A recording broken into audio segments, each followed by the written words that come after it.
ఈ message save చేసుకోండి. దీనిలోని ప్రతి లైన్ జీవితంలో ఎక్కడో ఒక దగ్గర తప్పక ఉపయోగపడుతుంది. దేనికైనా కాలం కలసి రావాలి. అందరికీ అవకాశం కల్పిస్తాడు దేవుడు. అందుకోసం వెయిట్ చేయాలన్నారు. అలాగే నాటకం చూడాల్సి వస్తే ముందు వరుసలో కూర్చుంటాం.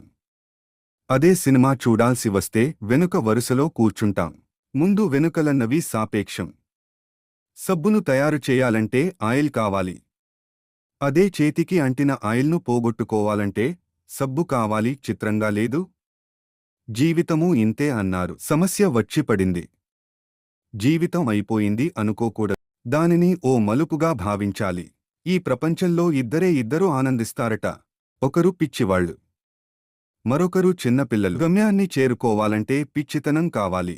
చేరుకున్న గమ్యాన్ని ఆనందించాలంటే చిన్నపిల్లలైపోవాలన్నారు. తాళంతో పాటే తాళం చెవి కూడా తయారు చేయబడుతుంది. ఒకటి లేకుండా రెండోది తయారు కాబడదు. అలాగే పరిష్కారం లేకుండా సమస్య కూడా రాదు. తూట కంటే శక్తివంతమైనది మాట. ఒక్క మాటతో సంబంధం తెంచుకోవచ్చు. ఒకే మాటతో లేని బంధాన్ని పంచుకోవచ్చు. మనిషి సమాజంలో సూదిలా బ్రతకాలి, కత్తెరలాగా కాదు. సూది పని ఎప్పుడూ జోడించడమే, కత్తెర పని ఎప్పుడూ విడదీయడమే. అందరినీ కలుపుకుంటూ బ్రతకాలి, కత్తెరలాగా విడదీస్తూ కాదు. నిజాన్ని మార్చే శక్తి ఈ ప్రపంచంలో ఎవ్వరికీ లేదు. కాని ప్రపంచాన్ని మార్చే శక్తి నిజానికి ఉంది. నీవు సంతోషంగా ఉన్నావంటే నీకు సమస్యల్లేవని కాదు.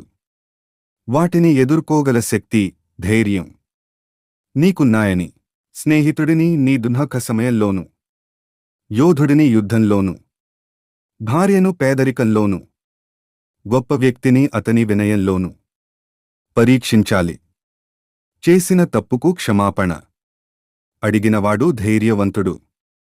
ఎదుటి వారి తప్పును క్షమించగలిగినవాడు బలవంతుడు. కష్టం అందరికీ శత్రువే, కాని కష్టాన్ని కూడా చిరునవ్వుతో స్వీకరిస్తే సుఖమై నిన్ను ప్రేమిస్తుంది.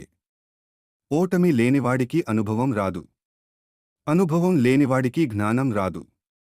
గెలిచినప్పుడు గెలుపును స్వీకరించు. ఓడినప్పుడు పాఠాన్ని స్వీకరించు. ఓడినప్పుడు పాఠాన్ని స్వీకరించు. ఎలా నిలదొక్కుకున్నావన్నది కావలసింది. ఓడిపోయి విశ్రాంతి తీసుకుంటున్నప్పుడు ఆ ఓటమి నేర్పిన పాఠాన్ని చదువుకో. గెలుస్తావు. ఎవరికైనా ఉండేది రోజుకు 24 గంటలే.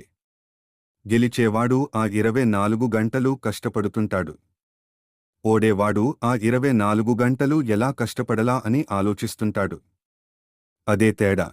మీకు ఈ వీడియో నచ్చింది అనుకుంటున్నాను. మీరు వీడియోను లైక్ చేయడం మర్చిపోకండి. అదే విధంగా మా ఛానల్ను మొదటిసారి చూసినట్టు అయితే సబ్స్క్రైబ్ చేసుకోండి. పక్కనే ఉన్న బెల్ ఐకాన్ను ప్రెస్ చేయండి మరిన్ని ఇలాంటి వీడియోస్ కోసం. అలాగే మీకు తెలిసిన వారికి షేర్ చేయండి. Thank you.